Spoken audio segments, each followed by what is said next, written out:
Olá, você que está aqui na QTV, canal 12 NET, Baixada Santista, obrigado pela sua audiência. Este é o QTV Entrevista, todos os domingos às 10h20 da noite, com reapresentações. Hoje eu estou aqui ao meu lado com Joaquim Gomes Heleno Júnior, que é engenheiro civil, pós-graduado em segurança do trabalho, que está nos dando a honra da sua presença. Obrigado, Júnior. Muito obrigado, muito obrigado. Estamos abrindo aqui o QTV Entrevista para falar de um tema infelizmente recorrente, né, Júnior? Isso. São as tragédias que têm acontecido, infelizmente, a gente espera que não aconteça mais, como Santa Maria e também no recente carnaval em Santos.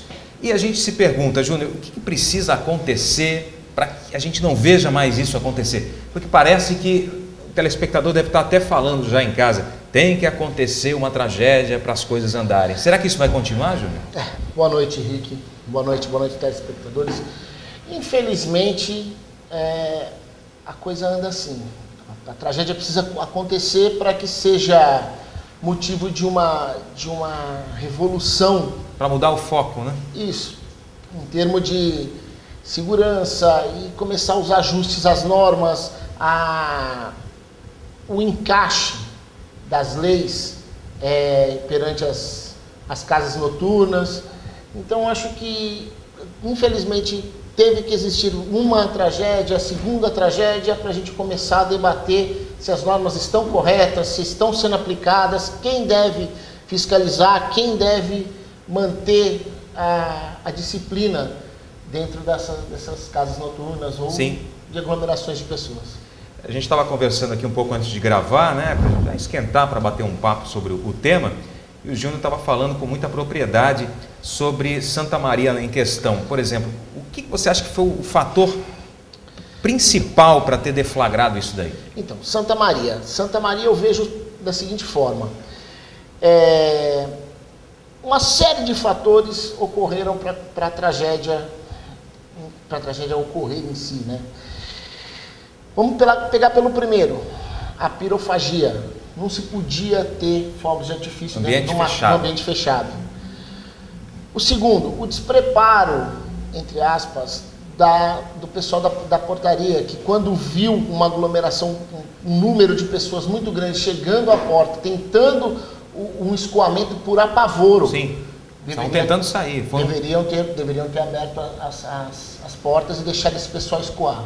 Isso, inclusive, também é interessante você que você está falando, porque até onde eu sei, não há uma exigência para essas pessoas que trabalham nessas casas, algum curso. Acho que seria interessante isso. Não existe e seria interessante. Agora que eu acho que, infelizmente, por conta das tragédias, as leis vão começar a ser revistas, de repente, isso fica até como um alerta aí, quem sabe a gente criar cursos para essas pessoas como socorristas, para essas pessoas que trabalham dentro da casa noturna, terem uma noção de escoamento, de população em excesso, porque um dos fatores de Santa Maria foi o excesso de população dentro da casa. Mas tinha mais do que o dobro de pessoas. Isso, eu não estou familiarizado, pelo que eu também vi na televisão, parece que falaram o AVCB fala em 690 pessoas. O limite da casa. O limite da casa, e também comentam que tinha 1.500, isso já joga para um pouco mais que o dobro. É muito. É muita gente.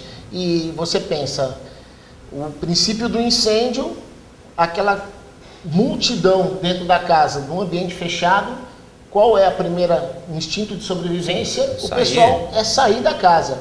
Quando se deparou com a porta, o porteiro não permitiu a passagem, eles voltaram procurando uma nova rota de fuga.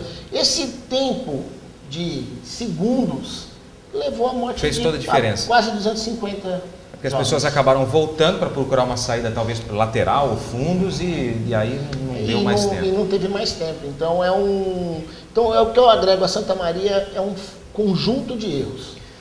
Parece que a casa, e eu quero até que você me confirme isso, imagino que você esteja sabendo mais do que eu, mas as informações que nós tivemos, e é importante a gente estar falando sobre isso, acho importante a gente estar sempre falando, porque nós temos em nossa região várias casas noturnas, que foram feitas algumas reformas, ampliações, e tudo isso não passou para o laudo, bombeiro, como é que é?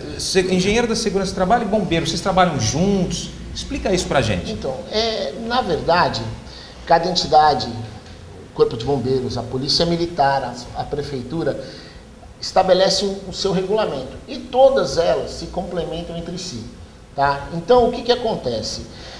Hoje, até onde eu sei, o AVCB da casa não estava em ordem, não estava em dia.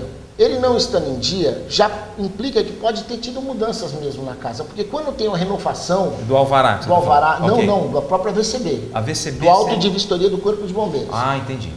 Então, o auto de vistoria, se ele não estava vigente, sim, com certeza pode ter ocorrido algumas mudanças físicas no layout da danceteria. O que acontece? Quando eu vou dar entrada na renovação de um AVCB, obrigatoriamente um bombeiro vai fazer a fiscalização dentro do meu estabelecimento. Ok. Então, se eu tivesse uma alteração de projeto, esse bombeiro ia constatar na hora, ia elaborar um comunique, dando um prazo para mim fazer a reforma. Estou falando como se eu fosse o dono da casa. Ok. Se eu estava com o AVCB atrasado, pode ser que a casa tenha feito algumas alterações, como fechado saídas de emergência, que está tudo se cogitando o que aconteceu, que a gente não tem maiores dados para afirmar isso, né? Mas o que ocorre normalmente é que o bombeiro faz a fiscalização da casa, ela estando de acordo com o projeto, eles emitem um laudo, esse laudo chama AVCB, Auto de Vistoria do Corpo de Bombeiros. Esse auto de vistoria perante a prefeitura tem que ser entregue, para daí ser feita a liberação do alvará de funcionamento da casa. Então olha que importante, você que é proprietário de estabelecimento tem todo esse caminho a ser percorrido. Tem todo um trâmite a ser percorrido. Inclusive, aí você colocou a parte de engenharia de segurança do trabalho. Sim. O que acontece? Todas as CNPJs, isso significa todas as empresas, elas são obrigadas por lei a fazer um laudo anual que chama PPRA. É um Programa de Prevenção de Riscos do Ambiente. Ótimo. O que esse laudo trata? Esse laudo ele trata sobre a saúde do trabalhador e das pessoas que estão também dentro do ambiente de trabalho, vamos dizer assim. Apesar de ser um local de divertimento, ambiente de trabalho também. É um ambiente de trabalho. Então, o que consiste o PPRA? Ele é um documento que tem que ser feito anual. Por isso que eu falo que são entidades diferentes, o CREA, o bombeiro, a Polícia Civil e a Prefeitura, mas que no fundo um completa o outro. E esse PPRA, só um engenheiro habilitado... De segurança do trabalho, que pode elaborar. Ótimo. Então, por ele ter uma vigência de 12 meses, ele ajuda você a manter a segurança do layout. Por exemplo, se eu tiver uma alteração dentro de um ano, essa alteração vai estar constando no PPRA, eu vou ter medições internas de ruído, eu vou estar alertando o proprietário que ele deve sinalizar aqui ou ali. Perfeito. O uso de EPIs, que são equipamentos de proteção individual, de EPCs, que é equipamento de proteção coletiva, vai estar tudo descrito no PPRA, que nada mais é do que um documento que ajuda a prever o acidente. E sem esse documento, então a casa estaria ilegal? Vamos dizer que sim, perante o Ministério do Trabalho, sim. Esse documento ele é obrigado perante o Ministério do Trabalho. A Prefeitura ainda... teria que ser obrigado a cobrar, mas ainda acho que ainda tem um tempo para isso acontecer. Mas o Ministério do Trabalho exige que ele seja anual.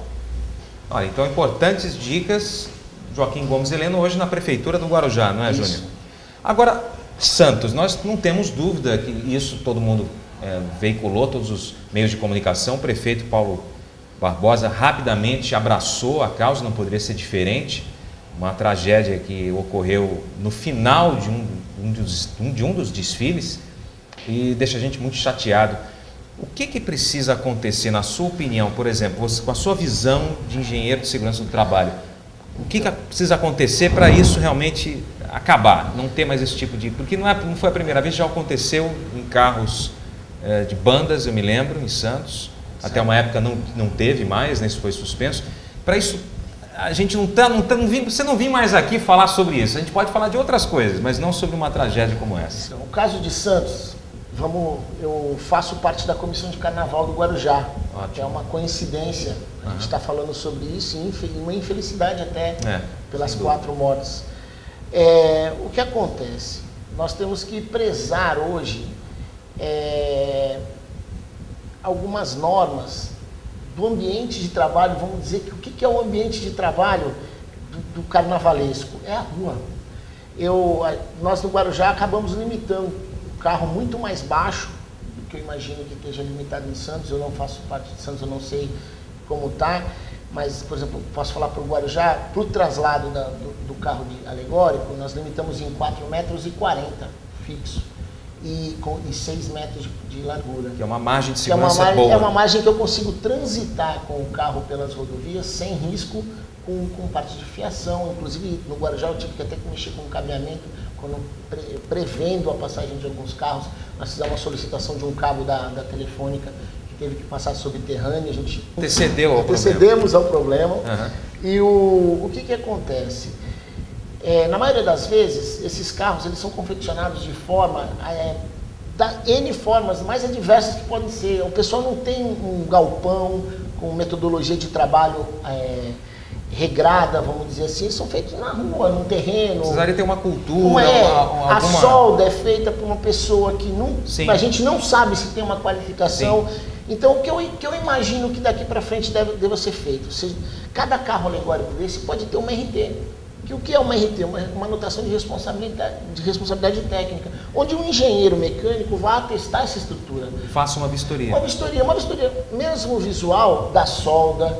E quando eu tenho, como eu estava explicando, quando eu tenho na construção civil um trabalho em altura, acima de 3 metros, por exemplo, eu tenho que dar um curso para essa pessoa que vai trabalhar em altura, que chama segurança em alturas. Sim.